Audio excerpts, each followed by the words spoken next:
다 함께 일어나셔서 왕이신 나의 하나님을 찬양하시겠습니다.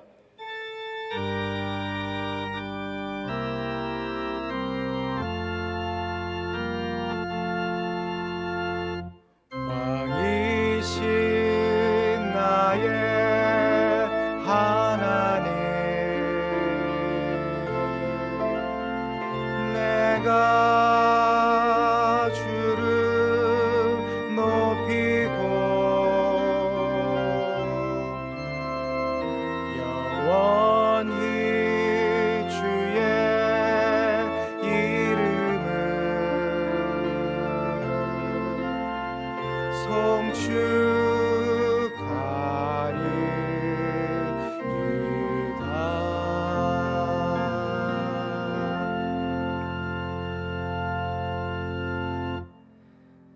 내가 죽지 않고 살아서 여호와께서 하시는 일을 선포하리로다. 여호와께서 나를 심히 경책하셨어도 죽음에는 넘기지 아니하셨도다. 내게 의의 문들을 열지어다. 내가 그리로 들어가서 여호와께 감사하리로다. 아멘.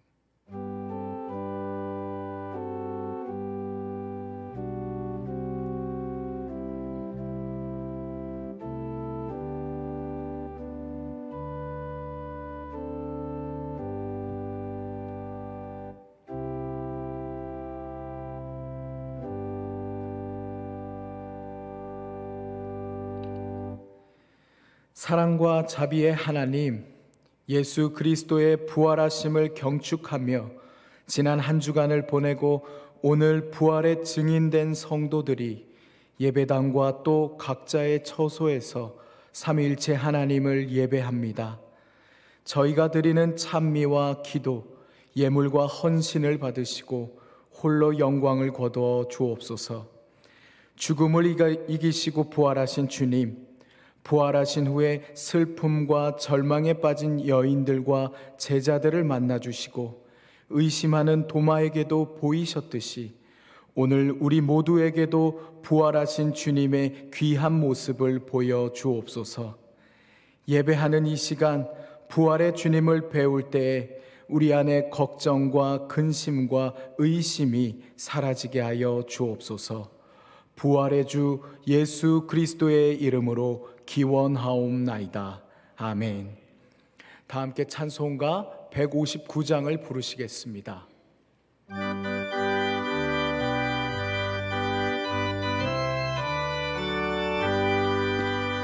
기뻐 찬송하세 주님 부활했네. 그 무덤의 권세 다 깨뜨렸네. 찬송하고 전파하세 대속하신 주님. 할렐루야 찬송하세 다시 사셨도다. 기뻐 찬송하세 밝은 빛이 왔네. 그 어둠의 권세 다 이기셨네. 찬송하고 전파하세 대속하신 주님. 할렐루야 찬송하세 다시 사셨도다. 기뻐 찬송하세 주님 피를 흘려 그 속량할 값을 다 치르셨네. 찬송하고 전파하세 대속하신 주님. 할렐루야 찬송하세 다시 사셨도다.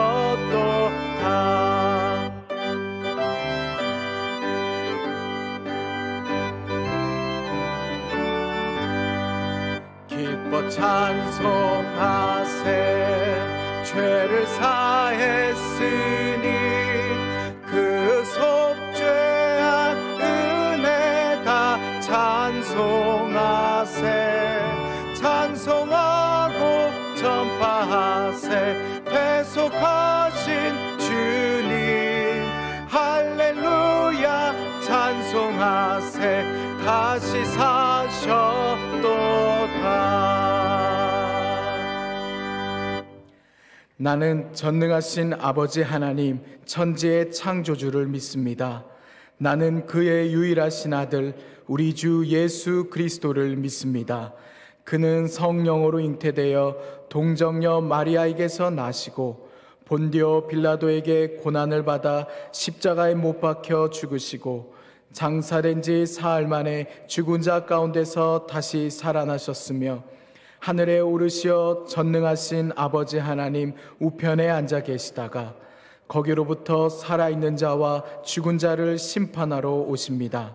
나는 성령을 믿으며 거룩한 공교회와 성도의 교제와 죄를 용서받는 것과 몸의 부활과 영생을 믿습니다.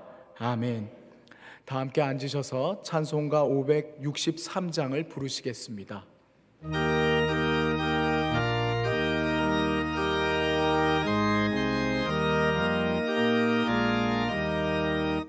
예수 사랑하심을 성경에서 배웠네. 우리들은 약하나 예수 권세 많도다.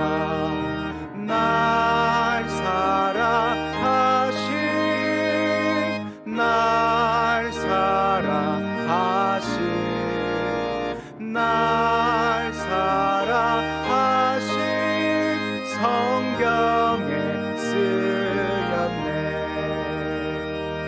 나를 사랑하시고 나의 죄를 다 씻어 하늘 문을 여시고 들어가게 하시네. 날 사랑하신 날 사랑하신 날 사랑하신 성경에 쓰였네. 내가 연약할수록 더욱 귀히 여기사 높은 보좌 위에서 낮은 나를 보시네. 날 사랑하신 날 사랑하신 날 사랑하신 성경에 쓰였네.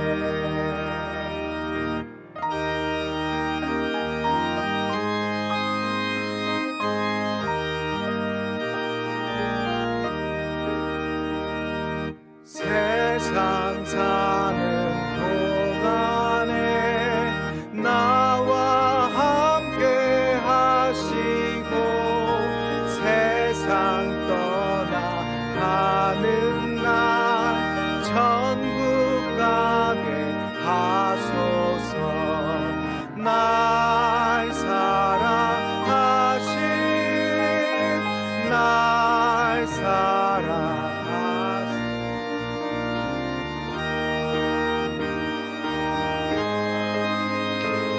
성경에 써였네.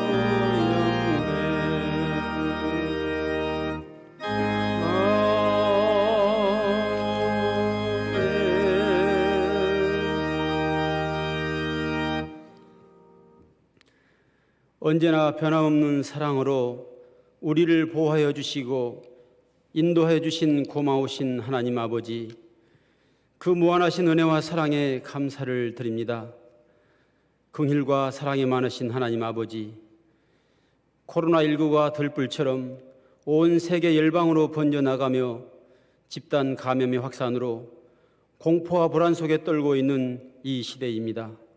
온 나라와 온 세상의 모든 분야가 멈추고 정지되어 경제 또한 공황에 빠져들고 있습니다.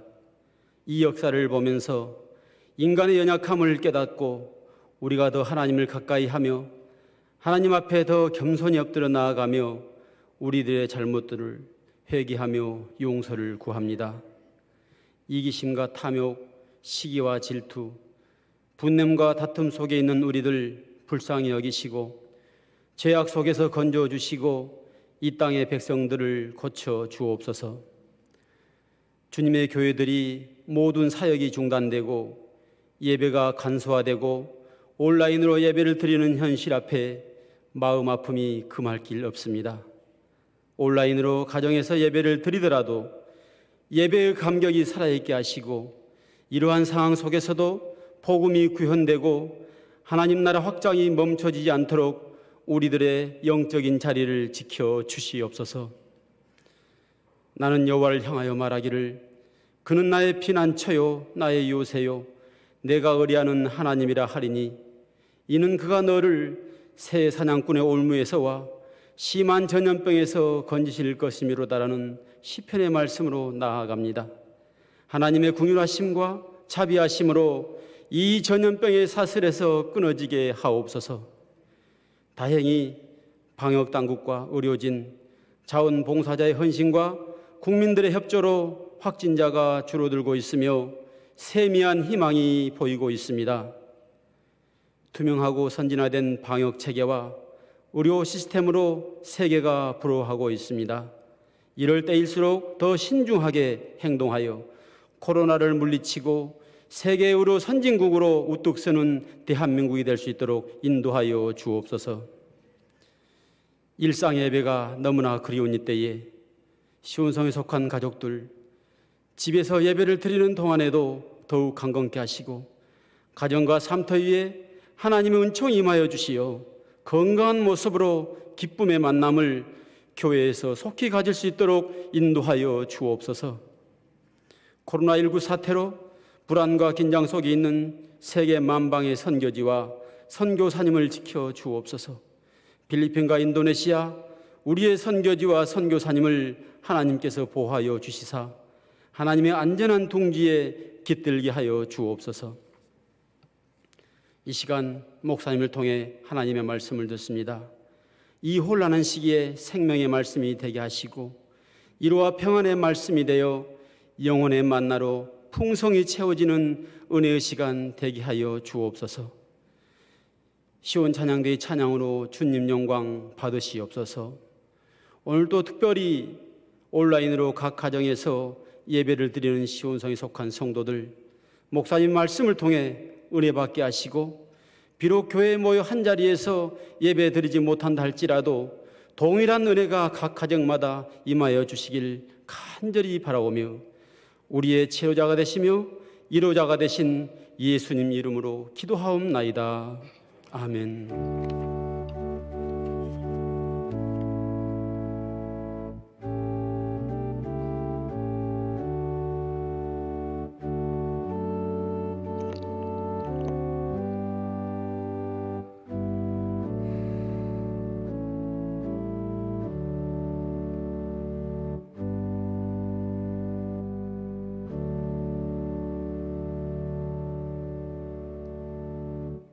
다 같이 자리에서 일어나셔서 봉헌하시겠습니다.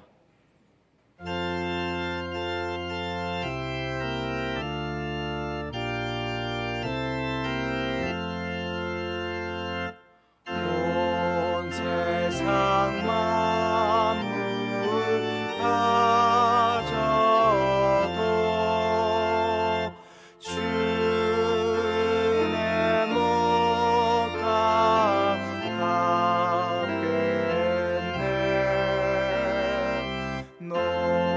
놀라운 사랑 받은 나 몸으로 재물 삼게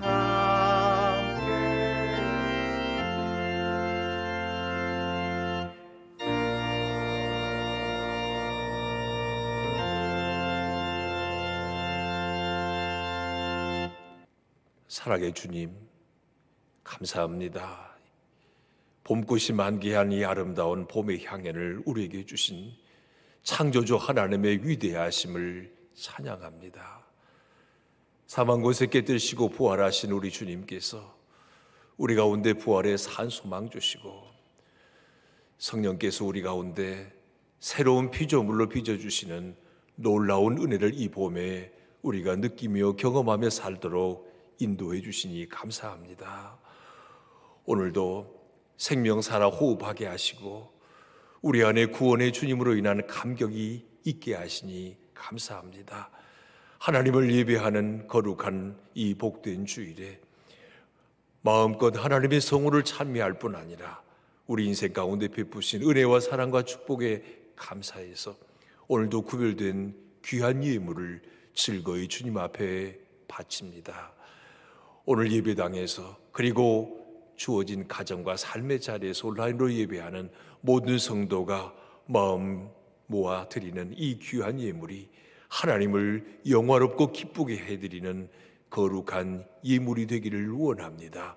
주님 기뻐하시고 주의 백성들의 마음과 그 영혼을 기쁘게 받으셔서 영혼에도 충만한 은혜가 있게 하시고 이 세상 사는 동안 건강과 물질과 삶의 자리에 우리 하나님이 때를 따라 돕는 은총을 베푸셔서 주의 백성들이 복을 누리며 가정마다 천국이 되며 일마다 주 안에서 형통하게 하여 주시옵소서.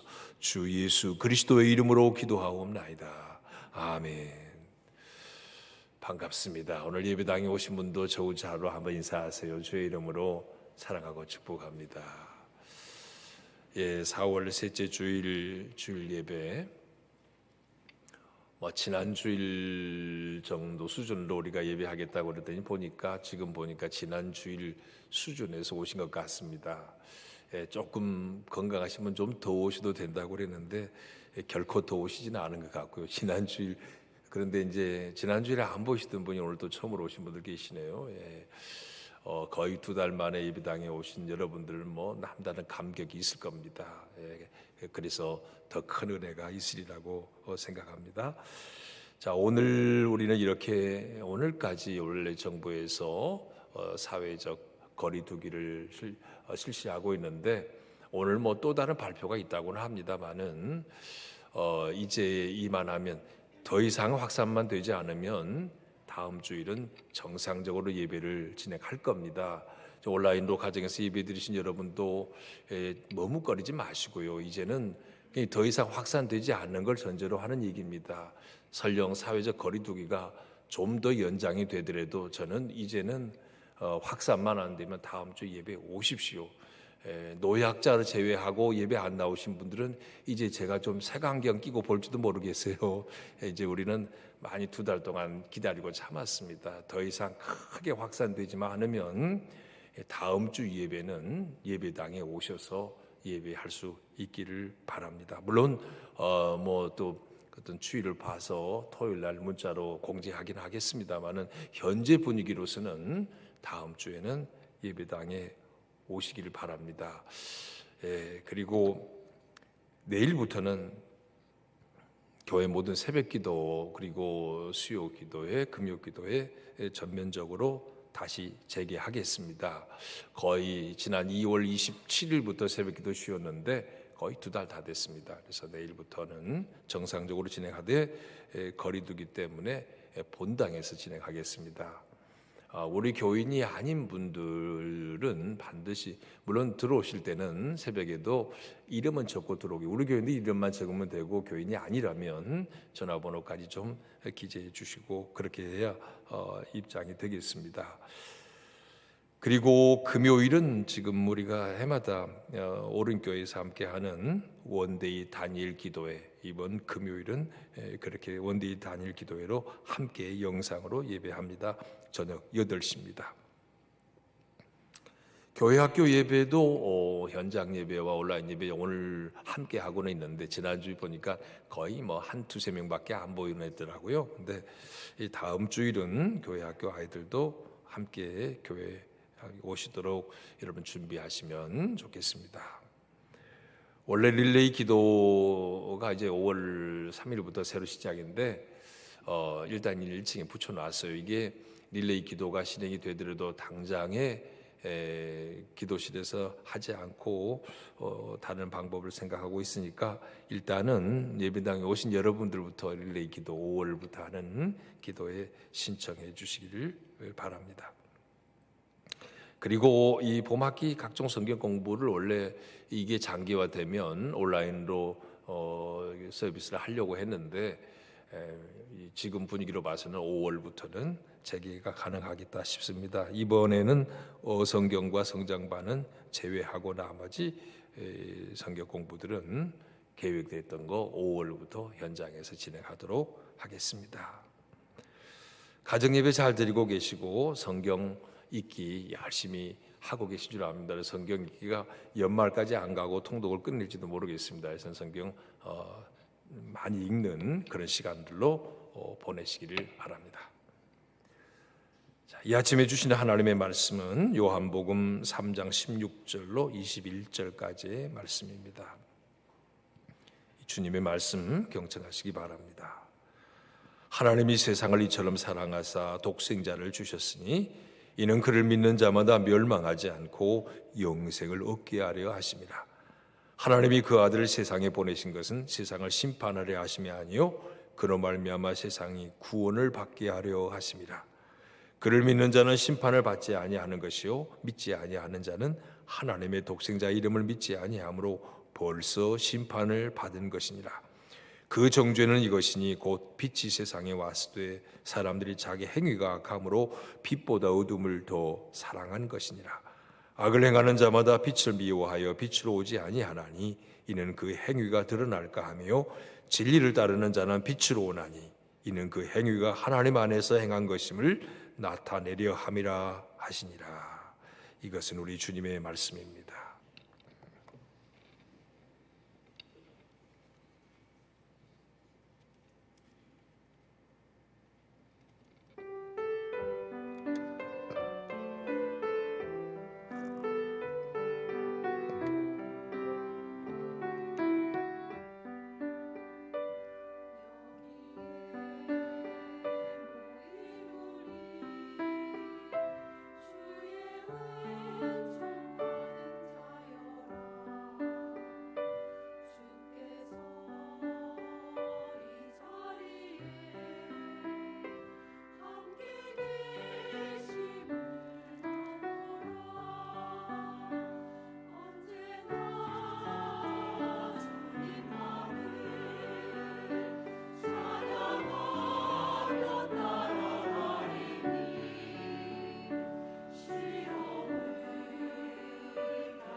여기에 모인 우리 모두 온라인으로 예배하는 우리 모두 하나님의 사랑받은 자녀인 줄 믿습니다. 이 믿음 끝까지 굳세게 간직하시고 최후 승리자 되시기를 바랍니다.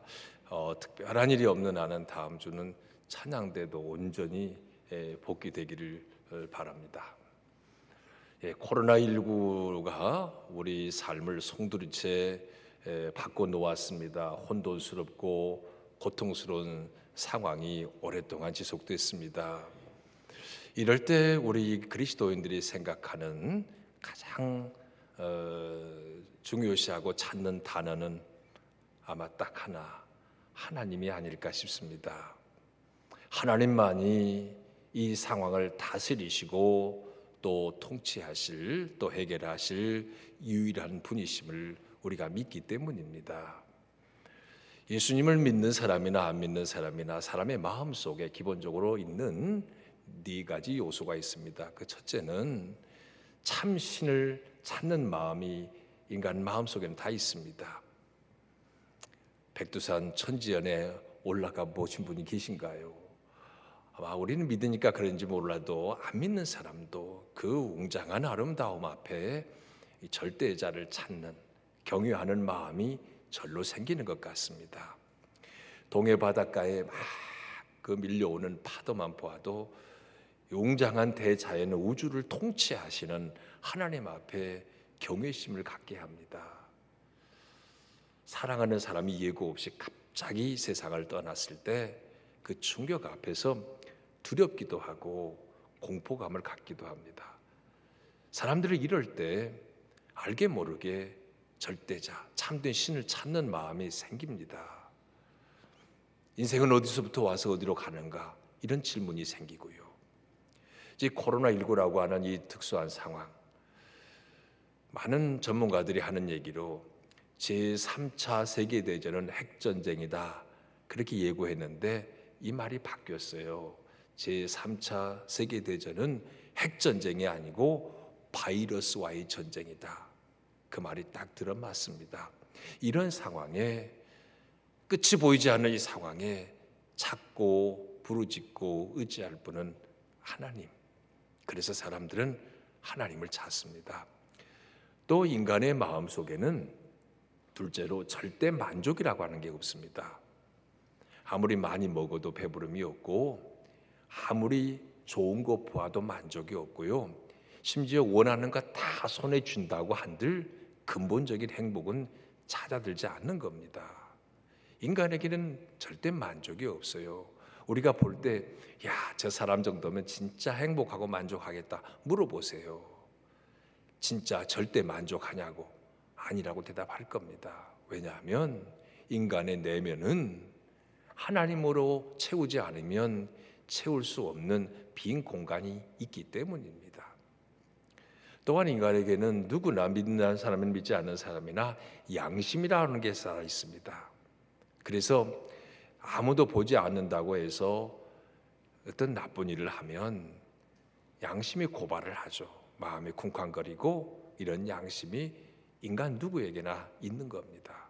마지막 또 하나는요, 죽음 앞에 설 때 죽음에 대한 두려움이 대부분의 사람에게 있습니다. 아무리 잘 살아도 죽음에 대해서 난 자신 있다 이런 사람 없고요. 죽음 앞에 대부분 두려운 마음을 갖습니다. 믿으나 믿지 않나 공통적으로 갖고 있는 인간의 이런 근본적인 문제에 대한 해답, 성경은 그 해답을 제시하고 있습니다. 오늘 읽은 요절 말씀 너무나 많이 듣고 외우고, 그래서 교회 오래 다니는 분 1000번 이상 듣고 외웠을 겁니다. 요한복음 3장 16절이 그 해답을 제시합니다. 우리 같이 한번 읽어볼까요? 하나님이 세상을 이처럼 사랑하사 독생자를 주셨으니 이는 그를 믿는 자마다 멸망하지 않고 영생을 얻게 하려 하심이라. 아멘. 하나님이 세상을 이처럼 사랑하사 우리에게 멸망치 않고 영생을 주려 합니다. 연애해 보신 분들은 아마도 적어도 한 번 이상은 사랑하는 연인에게 꽃을 선물해 봤을 겁니다. 그 꽃을 선물할 때 아무 말도 없이 그냥 삐쭉 내미는 사람은 없을 거예요. 뭐 사랑해, 뭐 그러면 뭐 그러면서 하지 않았겠어요? 사랑합니다 이런 표현하면서 꽃을 선물했을 겁니다.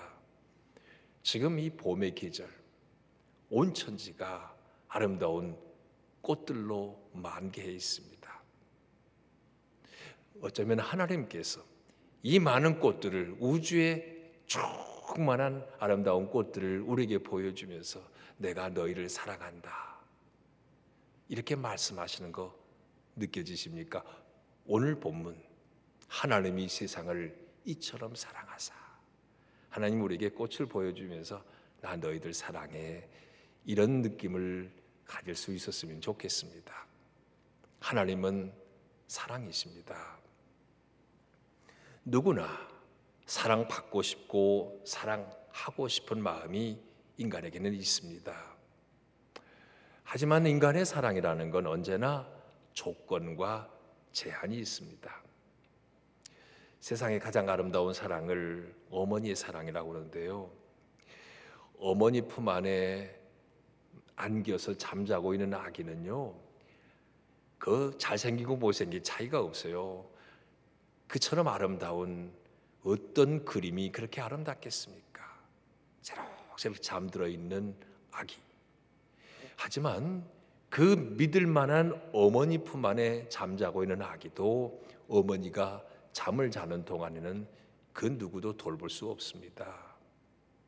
인간의 한계입니다. 저 결혼 주례도 저도 뭐 참 많이 해봤습니다. 결혼식에 선 신랑과 신부, 세상에 이렇게 행복한 모습이 어디 다른 데 또 있겠습니까? 하지만 세상에서 가장 행복한 삶을 살겠다고 서약한 그들이지만 거의 절반은 헤어진다는 것이 오늘 우리 현실 아닙니까? 그러고 보면 인간의 사랑은 불완전하다는 얘기입니다. 참된 사랑, 완전한 사랑은 참된 대상을 발견하는 데서 오는 겁니다. 오늘 성경이 말하죠. 하나님이 세상을 이처럼 사랑하사. 그 세상 속에는 나 한 사람이 포함되는 겁니다. 하나님이 나를 사랑하사. 이 하나님의 사랑은 영원토록 변함이 없는 사랑입니다. 성경은 그 하나님이 우리 한 사람 한 사람을 끝까지 사랑하는, 영원토록 사랑하는 분이라고 가르쳐 주고 계십니다. 하나님의 사랑은 내가 너를 사랑한다 할 때 그 사랑은 언젠가는 대상이 바뀌어지고 마음이 바뀌어지고 그런 사랑이 아니에요. 고유한 나입니다. 내가 너 사랑해. 그러면 영원토록. 하나님은 우리가 곁길 가도 멀리 도망가도 추적하시는 하나님이에요. 끝까지 살아가신 하나님. 여기 하나님의 사랑의 위대함이 있습니다.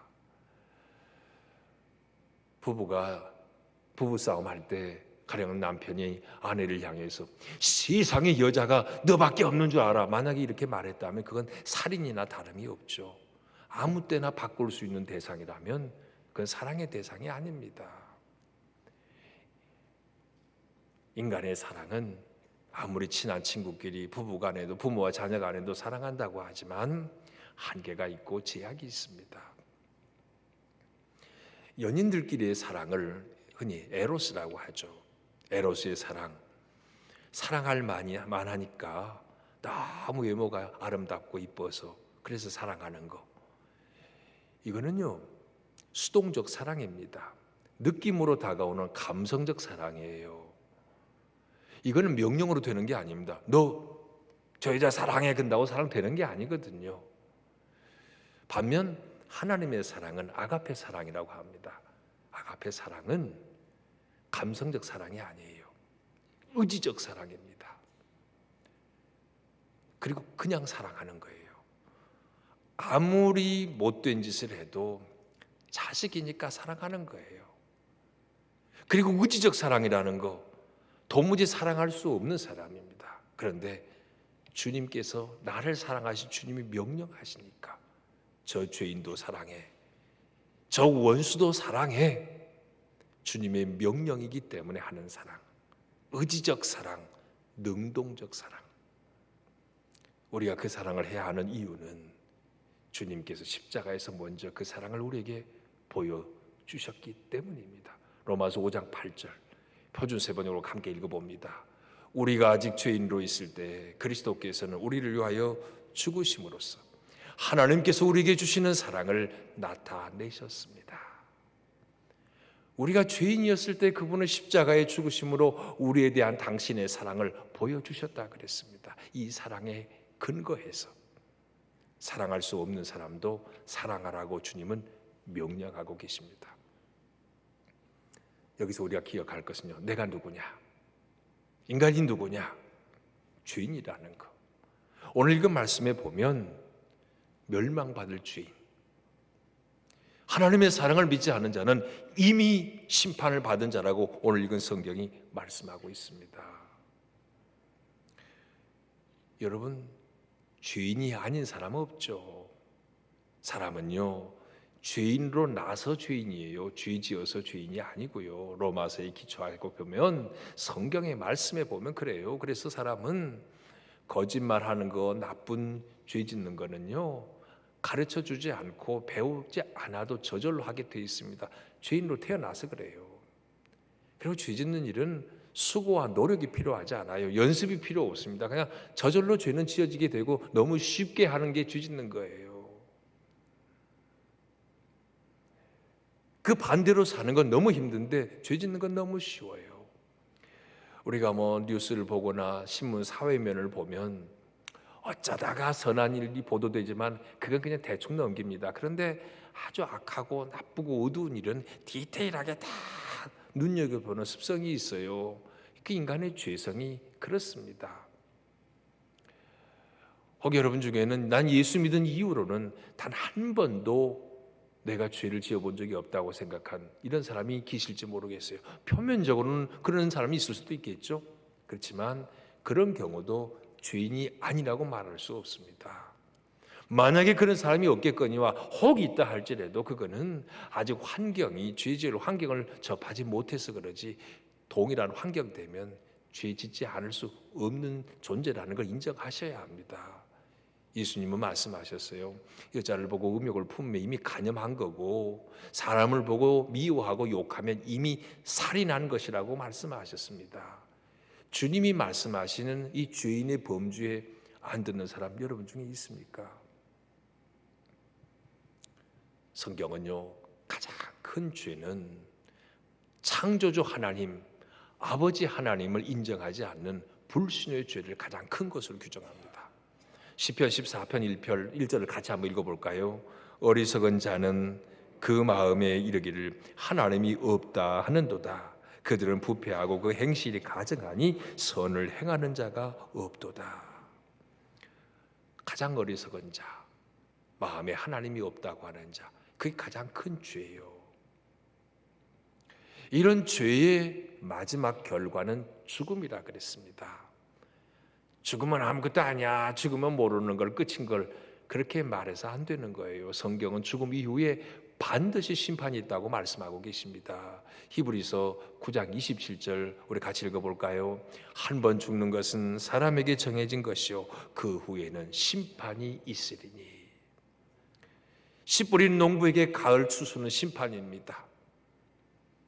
열심히 달리는 경주자는 꼬린 지점이 심판점이에요.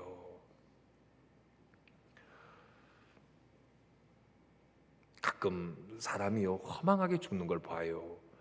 교통사고 났는데 차는 조금 다쳤는데 사람은 그냥 이러고 일어나지 못한 경우도 있습니다. 너무 허망하게 그냥 넘어졌는데 아무 외상도 없는데 그냥 죽는 사람도 있죠. 심장마비는 두말할 것도 없고요. 근데 그런 걸 볼 때 어떤 생각이 드냐면요, 인간이 파리 목숨맛도 못하구나, 그런 생각이 들어요. 저는 파리를 잘 못 잡아요. 아무리 해도 안 잡혀도 제 아내는 대부분 한 번에 잡는데 손으로. 근데 저는 잘 못 잡고 놓치거든요. 파리채 갖고는 잡아요, 물론. 시골에서 옛날에 사셨던 분들요, 그 농번기 때 밥 먹을 때 보면 파리가요, 쌀밥을 볶도 힘들었지만 혹 쌀밥이 있다 해도요 검정 보리밥이 되고 말아요. 새카맣게 파리 따가. 그래서 팔이 쫓느라고 국이나 밥을 엎질러 본 경험이 아마 들어 있으실 거예요. 그 팔이 입으로 들어갈 것 같아요. 근데요, 그렇게 요리조리 피해 다니는 파리 같지만요, 가장 길어야 파리는 생명이 37일이라고 합니다. 파리채로 안 잡아도 그냥 죽어요. 사람이 저마다 아둥바둥 살기 위해서 뭐 좋은 음식 먹고 운동하고 그냥 규칙적인 생활하고 나름 애를 씁니다. 좋아요. 사는 동안 그렇게 살아야죠. 근데 그렇게 한다고 해서 안 죽는 것도 아니고 더러는 그런 사람들이 또 빨리 죽기도 하더라고요.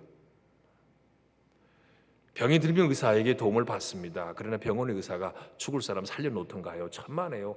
아무도 죽은 사람, 죽어가는 사람 의사가 못 살려요. 혹 병을 좀 치료해서 조금 연장되기는 합니다마는 누가 죽은 사람 살립니까? 성경은요, 죽음으로 끝이 아니라고 그랬어요. 죽음 이후에 심판이 있다 그랬습니다. 한마디로 말하면 영원한 형벌인 지옥과 영생의 나라 천국입니다. 중간지대는 없어요. 멸망받은 죄인의 운명인데 그런 우리를 살리시기 위해서 하나님이 마련해 놓으신 특별한 선물, 바로 구원자 예수 그리스도를 우리에게 보내주신 겁니다. 예수님은 이 땅에 구원자로 오셨습니다. 전부 다 죄로 인해 죽어가는 인생을 살려내기 위해서 죄 없는 분으로 오셔야 했습니다. 그분이 바로 예수 그리스도. 죄에서 건진받고 심판을 면제받는 유일한 비결은 하나님이 보내신 자, 그의 아들 우리 주 예수 그리스도, 그분을 나의 구주로 영접하는 겁니다. 개인적으로 모셔드리는 거예요. 신앙은 개인적 고백입니다. 다른 사람, 사랑하는 누가 잘 믿어서 덤으로 구원받는 게 아니에요. 킬켈고르의 그 유명한 말처럼 모든 사람은 하나님 앞에 단독자입니다. 우리의 고통을 대신해 줄 수 있는 존재 세상에 없고 죽음을 대신해 줄 수 있는 존재는 세상 그 어디에도 없습니다. 오직 예수 그리스도를 인격적으로 개인적으로 믿고 고백하는 자에게만 구원은 주어지는 선물입니다. 이런 구원의 주님을 믿을 때 얻어지는 가장 큰 축복, 오늘 읽은 성경이 그랬죠. 그거는 영생이라고요. 예수님을 믿는 자, 하나님의 사랑을 믿는 자는 이미 영생을 얻었고, 믿지 않는 자, 하나님의 사랑을 믿지 않는 자는 이미 심판받았다. 오늘 읽은 말씀 전체가 다 그런 말이에요. 여러분, 예수 믿어서 얻은 가장 큰 축복이 뭡니까? 뭐 예수 믿어서 뭐 복을 받았습니까? 돈을 많이 벌어 부자가 됐습니까? 사업이 잘 됩니까? 자녀가 좀 형통하고 그렇습니까? 예수도 잘 믿으면서 그러면 그거 정말 감사할 제목이죠. 근데 예수 믿고 받는 복은요, 그런 복들은 시시한 거예요. 그냥 다 부차적이고 지엽적인 겁니다. 예수 믿고 가장 큰 복은 심판에서 면제받고 영생을 얻는다는 겁니다.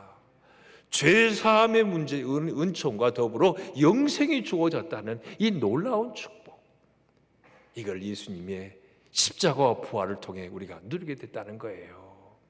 그걸 알면 하나님의 사랑하지 않을 수 없고, 하나님이 사랑하는 이웃 사랑하지 않을 수 없고, 하나님이 사랑하시는 나 자신의 영혼도 사랑하지 않을 수 없는 겁니다. 이거 진짜 구원을 아는 자의 삶의 태도입니다. 저는 요즘에 참 감사하는 사람으로 바뀌었습니다. 저는 모태신앙이었지만 참 불평, 불만이 참 많았어요. 그런데 물론 제 아내가 전염시킨 이유도 있겠지만 이제 많이 좀 은혜를 알아가면서 이제 감사로 많이 좀 바뀌었어요. 그저께 제 아내가 저한테 물었어요. 지금 소원, 혹 마음속에 바라는 게 뭐냐고 묻더라고요. 제가 이렇게 대답했어요. 가만 생각해 보니까 바라고 원하는 게 아무것도 없어요. 아무것도 없어.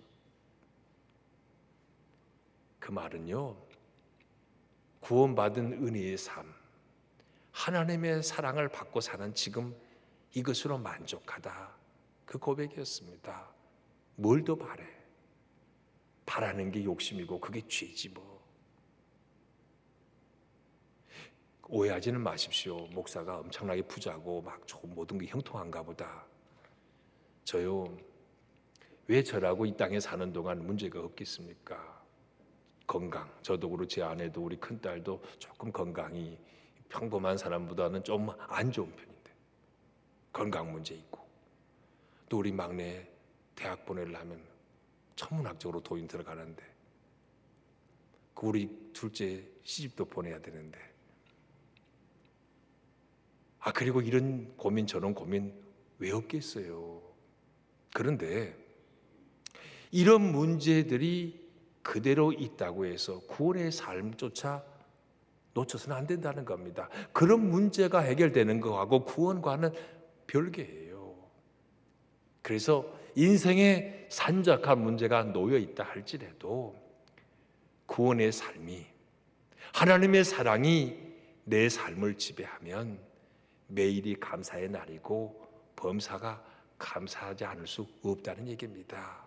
오늘 주어진 이 하루 구원의 축복을 누리며 사는 겁니다. 그리고 언젠가는 세상 떠날 거 아니에요. 저도 죽을 거 아니에요. 이 세상의 구원을 자의 삶을 누리는데 완전하지는 않거든요. 죽음은, 주 안에서 죽는 죽음은 완전한 하나님의 구원의 세계로 옮겨가는 걸 의미합니다. 그러니까 이 땅에서도 구원의 삶을 누리고 살다 주님 부르시면 영생하는 영원한 구원의 자리로 옮겨가는 건데, 이 믿음 가지고 오늘을 살면 왜 감사하지 않겠냐고요. 하나님이 나를 사랑하신 그 사랑은 지극히 개인적인 겁니다. 주관적인 거예요. 그래서 이거는 성령의 감동 감화 없이는 느낄 수가 없는 겁니다. 성령의 감화 감동이 있어야 돼요. 이제 제 얘기를 덜어 해서 아시겠지만, 저는 그렇게 이제 불우한 환경 속에 살아서 감사보다는 불평이 참 많았다고요. 그런 저를 주님의 사랑으로 이렇게 품으시고 인도해 주셨어요. 그러고 보니까 이제 감사한 것밖에 없다, 그런 말씀 드렸죠. 신앙생활 오래 한다고 해서 하나님의 사랑을 아는 게 아니더라고요. 제 하나님의 사랑을 깨닫고 감격한 것은요, 성령께서 마음을 터치하기 때문입니다. 제가 대학 1학년 때 선교단체에서 2년 선배님에게, 영어 교육과 다니는 선배님에게 창세기 공부를 했어요. 그때는 제가 여러 번 고백했듯이 성경이, 하나님의 말씀이 꿀맛보다도 더 달다는 걸 그때 처음으로 알았다고요. 저를 그렇게 가르쳐준 선배님은 하나님을 떠났어요. 하나님의 사랑을 믿을 수가 없어서, 성령의 도우심이 아니고는 하나님의 사랑 깨달을 방법이 없습니다. 어떤 젊은이는 다이어트에 실패하고 하나님의 사랑을 의심하고 하나님을 안 믿는데요, 왜 살이 안 빠지냐고요. 옛날에 그런 친구들 많았죠. 군대 가면서 자기 애인을 딴 친구한테 부탁했어요. 잘 좀 지켜주라고. 갔다 오니까 바꿔치기 데리고 가버렸어요. 그래서 하나님의 사랑을 도저히 인정할 수가 없는 거예요. 어떤 사람은 이 지독한 가난의 환경이 하나님 그렇게 잘 믿어도 안 벗겨지는 거예요. 그래서 하나님의 사랑을 의심하고 믿지 못하는 겁니다. 그런 사람들에게 제가 천마디 만마디 말로, 아니야, 하나님 사랑은 이런 거야, 말로 설명한들 설득이 되겠습니까? 이해가 되겠습니까? 하나님의 은혜에 맡기는 방법 외에는 없습니다. 하나님의 사랑이 깨달아지고 믿어진다면 그건 성령의 감화 감동의 결과인 줄로 믿습니다. 그 감사해야 돼요. 나 같은 죄인을 구원하시고 내게 사랑을 주셨다고요. 2차 세계대전이 끝나갈 무렵 독일의 한 지방 함부르크라고 하는 곳에 18살 고등학생이 있었습니다. 그의 꿈은 물리학자가 되는 거였어요. 그런데 그때 종전 직전에 영국군의 공격으로 인해서 마을이 초토화돼 버렸습니다. 가족도 다 죽고 학교의 친구들도 다 죽고 혼자만 살아남았어요. 그런 벨기에 수용소로 이제 끌려갔습니다. 하루를 사는 게 지옥이에요. 그 어린 소년이 18세 소년이 죽고 싶었습니다. 그 죽을 방법을 찾고 있었는데 하루는 따스한 봄날인데 창문으로 보여지는 게 뭐냐면 자목련, 예쁘게 피어있는 자목련 꽃이 눈에 들어왔어요. 자기는 포로 수용소에 있는데 꽃은 저렇게 만개한 거예요. 생명의 경외심을 느꼈습니다. 죽음 이후의 저편에 빛나는 부활의 봄을 그가 떠오른 거예요. 그는 스코틀랜드의 그 수용소로, 포로 수용소로 이제 옮겨가게 됐어요. 스코틀랜드 포로 수용소에 있는데 너무나 감사하게도 그 수용소를 경비하는 그 군인들이 지금 전쟁이니까 징집돼서 왔거든요. 다 농사 짓다가 농부들이었는데 징집돼서 지고 와가지고 이 포로 수용소를 지키고 있는데 그 아저씨들이 자기 친자식처럼 이 소년을 돌보았습니다. 그는요 그렇게 고백했어요. 그 군인인 전에 농부였던 그 군인들이 하나님이 보내신 독생자라고요. 예수님의 사랑을 이 소년은 그들에게서 발견한 겁니다. 마침 그 포로 수용소에 있던 사람들 중에 이제 우리가 해방되면, 여기서 벗어나면 독일에 돌아가서 피폐된 독일을 재건하고 독일 교회를 세우자. 그래서 임시 신학교를 세웠어요. 하나님의 사랑을 거기서 경험한 그가 자원에서 신학교에 들어갔습니다. 그 사람이 현재 살아있는 세계 최고의 신학자, 우리나라에도 거의 10번 이상 다녀간 희망의 신학이라는 책을 써서 세계를 놀라게 했던 윌겐 몰트만 박사입니다. 작년에도 다녀가셨고, 제가 한 5, 6년 전에 서초에 있는 서초교회에서 그분이 강의할 때 제가 그분 강의를 들었는데, 몰트만 박사 그때 강의 제목이 이거였어요. 사랑은 가장 강렬한 하나님 경험. 사랑이야말로 가장 강렬한 생명의 경험이자 하나님 경험이다. 그는 그걸 강의했습니다. 포로 수용소에서 하나님의 사랑을 경험하고 그는 평생에 하나님의 사랑에 붙잡힌 삶을 살아가는 그의 삶의 경험에서 우러난 얘기입니다. 그때 고린도전서 13장을 가지고 그는 강의를 했어요. 사랑장. 왜 고린도 교회가 분열되었느냐? 그거는 자기 사랑에 지배되어 있는 사람들이었기 때문이라는 거예요. 그러나 하나님의 사랑에 지배되면, 하나님의 사랑에 사로잡히면 천사의 말도 하고 하나님의 비밀도 깨닫고 가난한 사람을 형제로 삼고 병든 자를 돌보는 천사로 바뀌어진다. 하나님의 사랑 안에 있는 자기를 발견하면 마음에 있던 욕심, 모든 소욕이 사라져버리고 하나님의 사랑 안에서 만족하고 기뻐하는 존재가 되는 거다. 그는 강연을 그런 요지로 했습니다. 여러분, 포로 수용소에서 하나님을 만난, 하나님의 사랑을 경험한 몰트만의 이런 신비한 경험을 우리가 다 알 수 있는 건 아닙니다. 하지만 그렇게는 못해도 우리는 예수 그리스도의 발자취 따라가고, 그리고 우리 앞서간 믿음의 선배들의 삶의 흔적을 보면서 우리 하나님의 사랑을 깨닫고 또 도전을 받는 겁니다.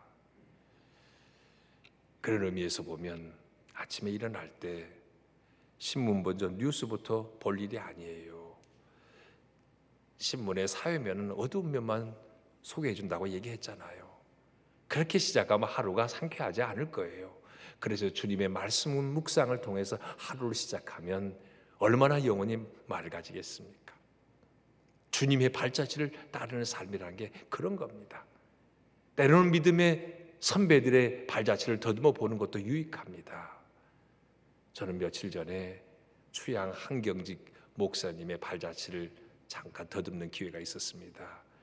한 목사님이 걸어다닌 늘 걸으시는 길, 그리고 기도했던 그 우거처, 그걸 쭉 산책을 하면서 그냥 한 목사님의 그 발자취가 그냥 가슴에 느껴져요. 하나님을 사랑하는 사람, 한국교회 둘도 없는 성자, 우리 예수님의 발자취를 말씀을 통해 따라가지만 때로는 믿음의 선배들의 발자취를 더듬어 보는 것도 개인의 영성에 큰 도움이 되리라고 생각합니다. 말씀을 마무리합니다. 예수님은 유대 땅 베들레헴 마곡간에서 탄생하셨습니다. 한국 교회는 어디서 탄생했을까요? 전염병이 창궐한 한양 도성에서 한국 교회가 탄생했다고 해서 지나친 말은 아닐 겁니다. 우리나라 한국 장로교 최초의 선교사인 언더우드 선교사가 쓴 이 글에서 제가 나와 하는 얘기입니다. 언더우드 선교사가 볼 때 한국의 초기에 한양도성 사대문 안에 전염병이 창궐했는데 선교사들과 그리고 초기 기독교인들이 병원을 세웠어요. 병원이 뭐겠어요? 초가집에다 그냥 문을 의료실을 있습니까? 그 의학적인 기술 가지고 그 많은 감염병자들을 치료하다가 20대, 30대 고국을 떠나서 미기한 조선의 땅에 온 선교사들이 죽어가는 거예요. 그러면서도 그 일을 마다하지 않는 이 모습을 보고 양반들이 놀라고 조정에서도 놀라기 시작합니다. 예수는 서양 귀신 정도로만 알았었는데 도대체 저들이 뭘까? 목숨을 내던지고 하는 저들이 뭘까? 언더우드 선교사의 보고에 그때 이렇게 썼습니다. 이러한 외국인이 우리를 사랑하는 것처럼 우리도 우리나라 사람들 사랑할 수 있을까요? 그것은 무슨 까닭일까요? 양반들이 빈부귀천을 떠나서 선교사들과 한국 초기 교회 교인들이 보여준 사랑에 놀라기 시작한 겁니다. 그때로부터 교회에 몰려오기 시작한 겁니다. 전염병이 있기 이전이 아니라 그 이후부터 교회는 놀라운 부흥을 보게 되었던 것입니다. 코로나19 때문에 지금 예배당에도 마음대로 못 오시는데요, 많이 염려들 합니다. 이게 끝나면 과연 교인이 옛날로 회복이 될까? 근데 방금 이런 얘기를 들으니까 기대가 됩니다. 코로나19 이후에 어쩌면 또 다른 회복과 부흥의 역사가 일어날 기대가 되어집니다. 그렇게 하기 위해서 우리가 할 수 있는 건 딱 하나입니다. 하나님의 사랑. 하나님의 사랑을 먼저 받은 우리가 그 사랑을 세상 속에 전하는 겁니다. 교회가 하나님의 사랑으로 세상을 섬기고 세상에 감동을 줘야 하는 겁니다. 그래야 교회는 새로운 부흥의 전기를 맞이할 수 있을 겁니다. 사랑하는 여러분, 하나님은 사랑이십니다. 사랑으로 우리 가운데 다가오셨습니다. 그 하나님의 사랑을 확신하면 우리에게는 천국이 이미 주어졌습니다. 이 하나님의 사랑으로 천국을 이 땅에 누리고 살면요, 가난해도 행복하고 어떤 고생과 수고가 있어도 기뻐할 수 있고 사골세 방에 살아도 웃으며 살 수 있는 겁니다. 오늘 이 아침 하나님의 사랑 때문에 구원받은 그 감격 가지고 이 땅에서 천국 누리고 사시고 받은 그 사랑 세상에 흘러보내며 살아감으로 하나님의 그 더 큰 천국의 축복을 누리고 살아가는 저와 여러분 되기를 축복합니다. 하나님 아버지, 사랑으로 우리에게 찾아오시니 감사합니다. 화사한 봄꽃을 우리에게 선물하시며 내가 너희를 사랑하노라 말씀하시는 따스한 주님의 속삭임을 느낍니다. 비록 저희가 죄악 가운데 있을지라도 우리를 구원하시기 위해 치르신 십자가의 놀라운 사랑으로 날마다 우리를 새롭게 해주시니 감사합니다. 다시 부활하심으로 우리에게 생명의 거듭남을 주시고 또한 생명에 대한 뜨거운 사랑에 사로잡혀 죽음에 대항하게 하는 힘을 주시니 감사합니다. 이 땅에서도 하나님의 사랑을 경험함으로 천국의 삶을 살게 하시고 무엇보다 그 사랑을 이웃에게 흘러보내므로 더 뜨겁게 하나님의 사랑을 경험하게 하여 주시옵소서. 구원의 감격을 하나님 사랑과 이웃 사랑으로 나타내게 하여 주시옵소서. 그 크신 주님의 사랑에 감사드리며 예수 그리스도의 이름으로 기도합니다. 아멘. 함께 일어나셔서 찬송가 304장을 부르시겠습니다.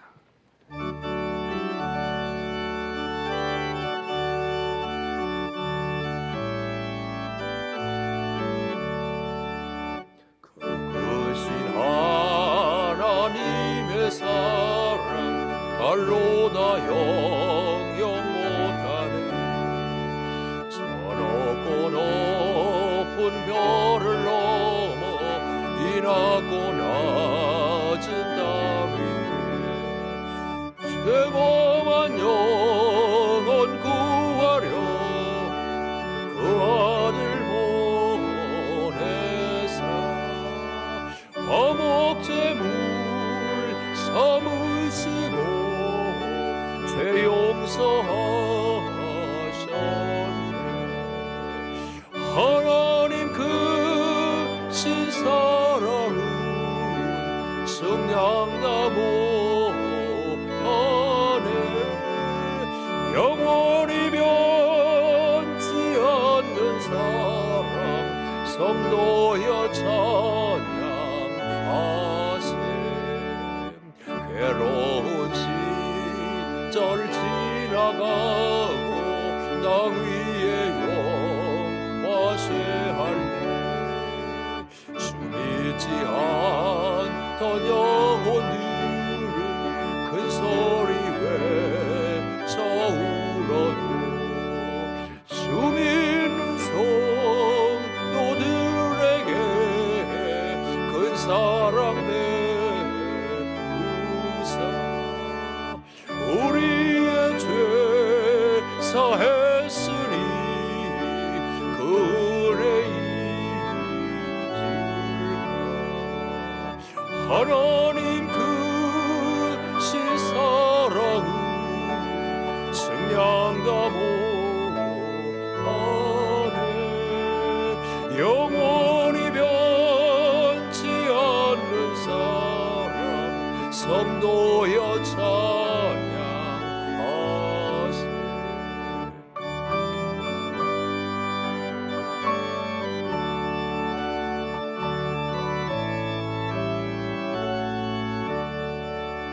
하늘을 두루마리 삼고 바다를 몸풀 삼아도 한없는 하나님의 사랑 다 기록할 수 없겠네. 하나님의 그 신사랑 그 어찌나 쓸까. 저 하늘로 이사도 세우지 못하리. 하나님 그 신사랑은 승량다 못하네. 영원히 변치 않는 사랑 성도여 찬양하세.